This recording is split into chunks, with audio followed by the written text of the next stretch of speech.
I am Mia, 28 years old. I married Oliver 5 years ago.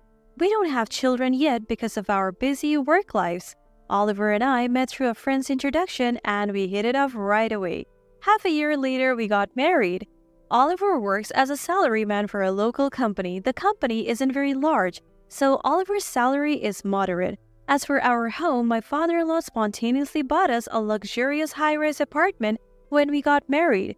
Unfortunately, he passed away suddenly from a heart attack, and Oliver suggested to his mother, my mother-in-law, that she should move in with us. One day, Oliver came home from work to find mother-in-law at our place. He exclaimed joyfully, "Living with Mom? Yes, here's my paycheck." It was payday at Oliver's company, so he happily handed the pay stub to mother-in-law. Mother-in-law accepted the pay stub with polite gratitude.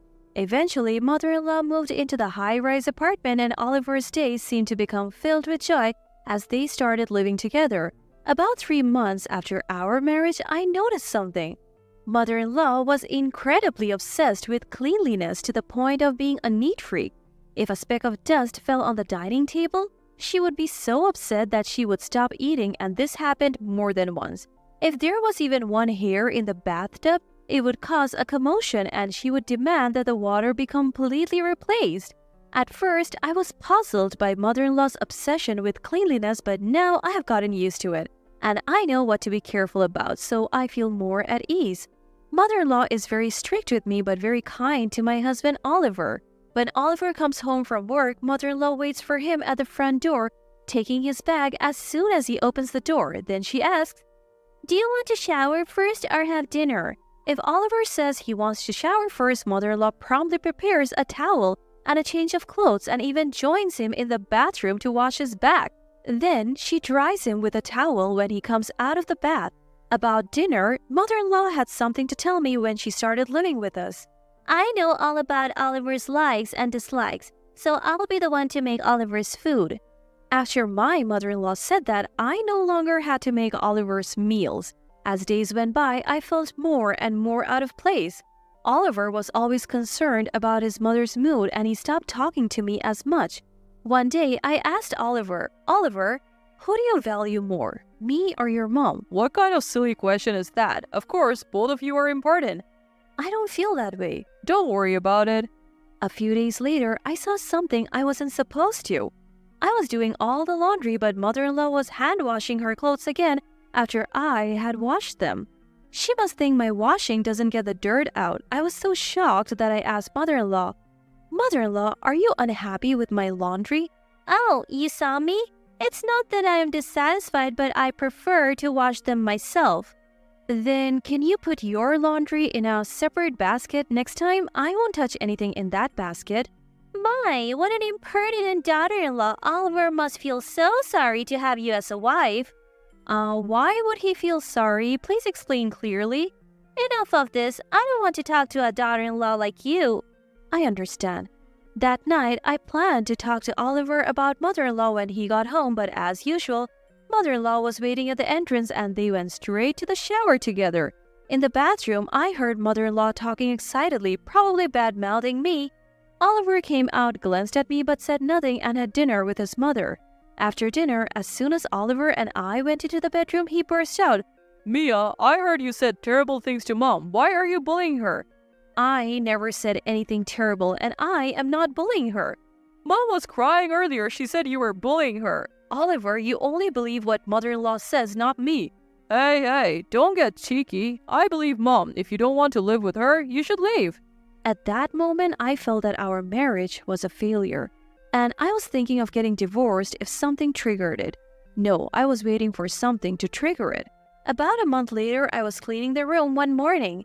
As I was cleaning around the bed, I found a lot of trash. I was puzzled but removed it. That's when it happened. I felt someone's presence and looked towards the door to see mother-in-law standing there. She must have been watching how I cleaned. Sure enough, mother-in-law started, "Your cleaning just makes the room dirtier and you seem to ignore what's under the bed."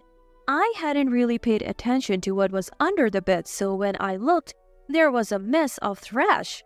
The sort that we wouldn't normally use. I picked up one of the trash and showed it to mother-in-law, asking, "Mother-in-law, what is this trash?" We don't have this kind of trash in our house. Mother-in-law responded with an angry face. What's with that tone? It's like you're accusing me of bringing that trash in from outside and throwing it under the bed. I was, indeed, thinking that it was exactly like that, but without evidence, I couldn't say it out loud. I'm not accusing you, I'm just saying that I found trash that I haven't seen before. You are always so defiant. Can't you simply apologize for not cleaning properly? I don't think I need to apologize that much. Oh, how dreadful. A daughter-in-law defying her mother-in-law. The world is coming to an end. I'm not defying you. If I were Oliver, I would kick out a daughter-in-law like you. Poor Oliver. At that moment, I was so glad to hear those words which I had been waiting for. Understood. I'll do as mother-in-law says. I'll leave now. Mother-in-law seemed a bit surprised by those words. I continued, since I'm a terrible wife for Oliver, I'll divorce him. Mother-in-law said with a pleased face, Oh, really? That's too bad. Oliver will miss you. I guess so, but I feel relieved. That's when I decided to divorce Oliver.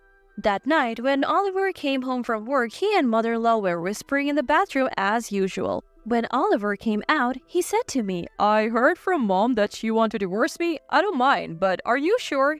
You don't love me. I can't live with you anymore. Alright, I understand. I'll take care of all the divorce procedures. For some reason, Oliver wanted to finish the process quickly. You don't have to worry, I won't demand alimony. That's a given. That's my line. The next day, I packed my belongings and left the luxurious high-rise apartment.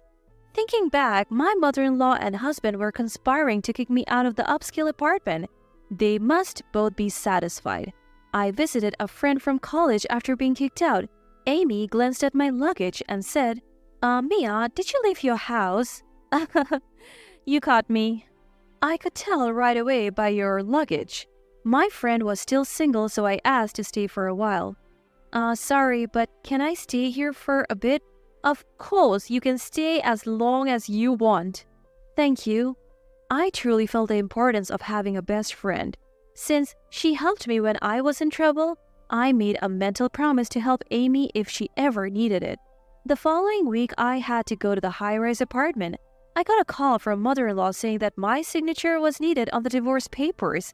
I didn't want to go, but since it was a signature for the divorce papers, I reluctantly left. When I arrived at the high-rise apartment, mother-in-law and Oliver seemed overly pleased about having driven me out. It felt like they were gloating. Oh, Mia, it's been a while. You look well. Mother-in-law was speaking in a way that made my teeth grate. Oliver was smiling, saying something he had never said to me before. Mia, how are you? Always take care of yourself. Their words gave me a chill. I have brought the signed divorce papers. Oliver, please sign them and submit them. Goodbye. I was about to go home, but mother-in-law said, Mia, don't hurry home. Stay and relax. Yeah, stay and eat something. Actually, the meal is already prepared. It's your favorite. Reluctantly, I stayed for a meal at Oliver's home, thinking that if Oliver and mother-in-law had been this attentive before, we would never have divorced. Mother-in-law and Oliver didn't seem to want me to leave even after dinner. I had a bad feeling. I felt like there was some ulterior motive, and my suspicion was confirmed. Mother-in-law said, By the way, Mia, Oliver's company has gone bankrupt and we have lost our income. About the compensation money in the divorce case. I felt like I understood the reason for today's unusual kindness when mother-in-law mentioned the compensation money in the divorce. We agreed to waive the compensation money in the divorce case, didn't we? I didn't say that. I didn't hear that conversation either. No, you definitely said it when I said I wouldn't claim the compensation money in the divorce. Oliver said it was obvious, and that was his line. I don't know what you're talking about. Do you have evidence? I thought these two are no good. Now they want the compensation money from the divorce and are going back on their previous promise. Reluctantly, I took 2 documents from my bag. They were the pay stubs of Oliver and me just before we separated. I had taken them with me when I left the high-rise apartment just in case. Here are Oliver's and my pay stubs. Please take a close look. My salary written on those 2 pay stubs was more than twice Oliver's. The company I worked for was very strict, but the salary was very good. and my college friends were envious. So what? Do you want to brag about your salary by showing us this? You are such a rotten woman, Oliver. It's good that you divorced her. Say what you want, but as you can see from these pay stubs, almost all the living expenses were covered by my salary. What are you trying to say? Moreover, Oliver spent all his salary on himself. What's wrong with me spending my own money? Is what this woman's saying true, Oliver? Oliver just makes a face as if he's bitten into something bitter and says nothing. What I want to say is that Oliver has never supported me financially as a husband. We were getting by on your salary, so what's wrong with that? No, it's not okay. Oliver, I asked you before to contribute some of your salary to our living expenses, didn't I? I don't know. That's right. Just like now, Oliver pretended not to know. Oliver, answer properly. If you respond like that, you will lose to this woman. And there's one more thing, probably something even mother-in-law doesn't know. What is it? Tell me. Oliver has a large debt from payday loans and the like, right? As I said this, Oliver clicked his tongue and looked away. Mother-in-law said, What about it, Oliver? Do you really have debt? Answer me. Oliver, still looking away, answered, Yeah, but I'll win it back with horse racing and pay it all off, so it's no problem. Oliver, how much debt do you have? Well, if I sell this high-rise apartment, it's enough to wipe out the debt. Oh, Oliver, how could you? Mother-in-law started crying at that. How about selling this high-rise apartment for your beloved Oliver, mother-in-law? Mother-in-law didn't answer and was only crouched down crying. I have no intention of paying compensation in a divorce trial to someone who hasn't cooperated with me in our married life. My debt and compensation in the divorce trial are different matters. No, they're not separate matters. If Oliver and mother-in-law are unhappy, please take it to court. I don't intend to lose. Then mother-in-law said to me, Mia, please help Oliver, I beg you. And mother-in-law deeply apologized to me. Mother-in-law, please lift your face. Don't do that in front of me. It's unseemly. You're really a cold woman. Do you enjoy bullying an old person? I am not bullying mother-in-law. I'm just telling the truth. Just leave. Don't ever come back here again. I said to Oliver with a faint smile, Even without being told, I have no intention of coming back here again. Besides, I might have to sell this high-rise apartment to pay off the debt. Shut up. Just leave. Oliver said excitedly, and I went home as if fleeing. After about 2 months had passed, Oliver's high-rise apartment was put up for sale as expected, and it seemed a buyer had been found. Mother-in-law and Oliver moved to an apartment near the high-rise building. Mother-in-law worked as a cleaner at a nearby hotel, and Oliver found a job at a nearby transport company working hard every day. I found out thanks to my friend who checked for me. Now, I'm working hard, of course, but I have found another passion. I met a wonderful man at a coffee shop after work. He is very kind and always listens to my opinions fully.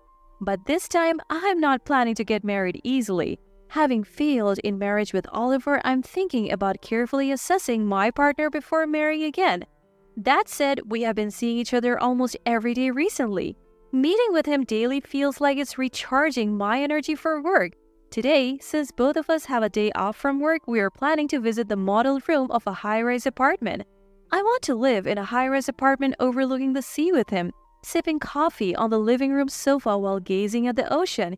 He says he wants to see the sunrise every day, and someday, I think I would like to have a baby with him.